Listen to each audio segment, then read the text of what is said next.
I'm going to just drag in now. I'm going to just darken that. I've got the yellow ochre operating. I'm going to just darken that.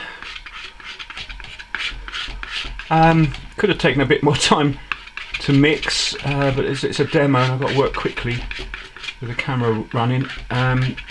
But you can, what I'm actually demonstrating here is that it should be slightly darker in the foreground. We'll get a darker mix of this in the foreground, and I might just temper that too. I might just darken with some of that red, that brown red called burnt sienna. I might just use a little bit of that too in the foreground. Look, quite like that. Just experiment with that a bit. Yeah, see that warmth there. It'll just give a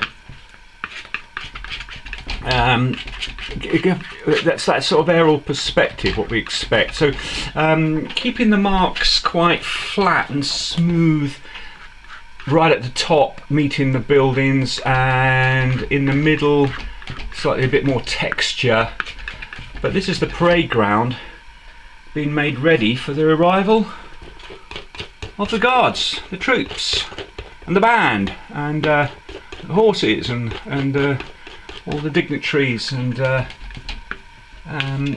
yeah, we're at that stage. I can just hear the drums approaching down the mall and what have you. So I'll take a still of this for examination, and I'll meet you back at Horse Guards amongst all the troops. Very good. So next stage, let's meet the guards at the parade ground. So we've got to now begin to put in these this fan. I've designed, I've got a sort of line of troops, they're fanning around, we've got focal point really here, got to sort that out. Leading officer in front of his men, and then you've got another couple of lines of troops here fanning around. So that's what we've got to now establish. So let's just put that ready. I've got to have that in sight. What I've got prepared here is brush, palette knife also at the ready, but I've got 3 brushes here ready, and the palette is still at that stage. I know there's a we're all wishing to get that scarlet red of ready and on the painting, but wait, let's do the groundwork, follow my plan, and hopefully that red will appear very soon. I know we just can't wait to put that red on, but let's just wait for a moment of that. The thin red line awaits. So let's see. I'm going to mix. I've got some medium here. I'm going to go back to cobalt, in that area of cobalt. Remember that? We've used quite a bit of that along with the cerulean so far. So I've got a bit of blue there, and I'm going to ghost. You've seen me do this before on other tutorials. I'm going to use it as a drawing, sort of tentatively. Now, I'm doing this for 2 reasons. Obviously, it's about position. It's about drawing. It's about starting to find a position of the protagonist, in this case the troops in this painting. Dots and dashes again, everyone, dots and dashes. But also it plays a role in mapping. It's starting to map the forms, the marching soldiers. It gives me groundwork, and if something goes sort of wrong, dare I say, we're not happy with something, we can sort of quickly sort of rub out or even paint over. So my advice to you all is just to start very thinly. I've got some of my retarder in there too, and I've got some medium. It's just very sort of transparent, just starting to ghost the figures. Now here, obviously much more major position, major decision on a figure. So I'm doing this live. I want to sort of demonstrate the sort of feel that you've got to give this. And when I say feel, it's sort of the approach. Don't be too tentative. We've got to. There's a sense of marching, of movement. So consequently, we've got to also match that in our work, in our sort of making, in our sort of description, and how we apply the brush. So taking taking my life into my own hands here. So there it is. Got the leading arm here, and an outstretched arm, and the bearskin. So important to the characteristics of the guardsman. I'm just starting to sort of place that also in a relationship. The back of the shoulder, and the movement, that back leg. Now this is important to get this line somewhere established, because obviously we've got a whole line of troops going right back into the background there, haven't we? Look. So I'm just tentatively just looking at and judging this. I'm having to reach over as I've got the camera in front of me. I'm just beginning to sort of find a relationship here to the back of the bearskin. And yes, his fellow soldiers going right back in line. So something's starting to come together there. Just done with the blue, keeping it in the blues. The blues here. Good. Okay. Moving across, I've got the back line of these soldiers, these troops here. There's a back foot somewhere in that relationship here, and the back of these troops here. So I'm going to start to put that line in also.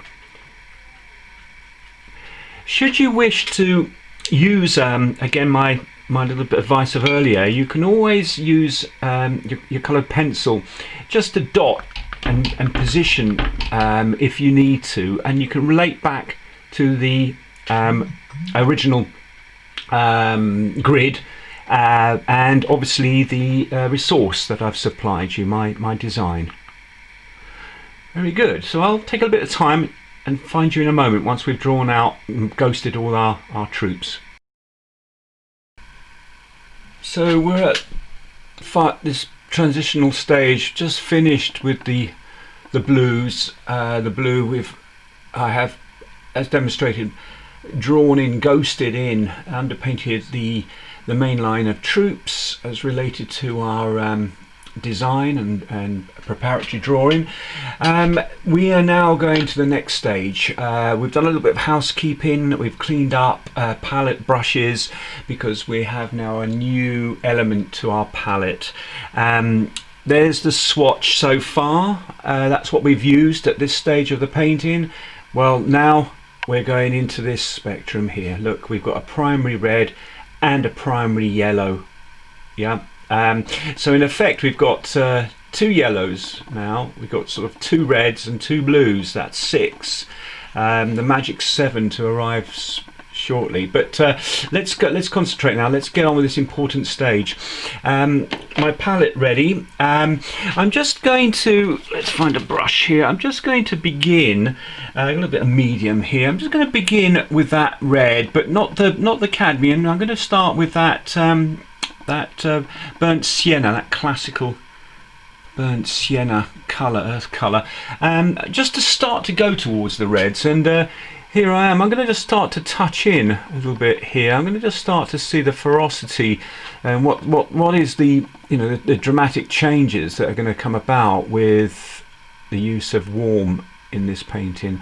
I'm starting with the horse. This has probably been, in reflection, the hardest bit of the drawing is the horse. Fantastic animal, great subject in the history of art. And I know I've been propositioned already by some of you, and I will be doing perhaps next term, certainly next term, we might fit in a horse motif subject for consideration for a work.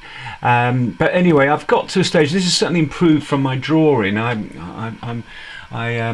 revisited the horse, and really important to get that it's in the focal area of the painting, and it's just starting to judge. It's interesting to start judging the effect of that warm colour now in relation to the rest of the painting. I'm just dotting it a little bit, and it's over the blue. Now you can start to see the effect of the blue as the underpainting and the logic in this transition. So there, that's a good example, and that will give me confidence now to start to approach the main subject of our painting, the troop and the colour. So let's start somewhere. I'm going to start from the background effectively. I'll start around that line there. I've got I've mixed the red and a little bit of the yellow in to make a sort of lighter cadmium red, aerial perspective at a distance. So I'm going to just flash. Get the effect of this. Crikey, look at that. I'm going to start to get an indication of the qualities of this red, how it's going to start to effectively be used. So I'm just sending some little signal posts and dots out there. Look, this line of troops in the middle distance. Yes, Colonel in Chief. Oh crikey, in distance you can see I've dotted here some blues, and they're officers and they're mounted and so on. This is a little dots and dashes. This is detail to come, but I'm sort of working from the background forward. Yeah, I'm quite happy with those signal posts. Those little markers give me a sense of the colour, and we'll come back and refine that.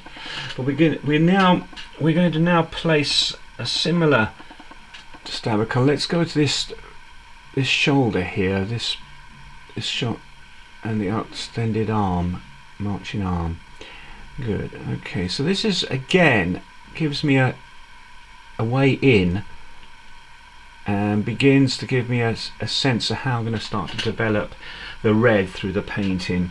Swinging around, and our officer here, important, and the next line of troops marching forward.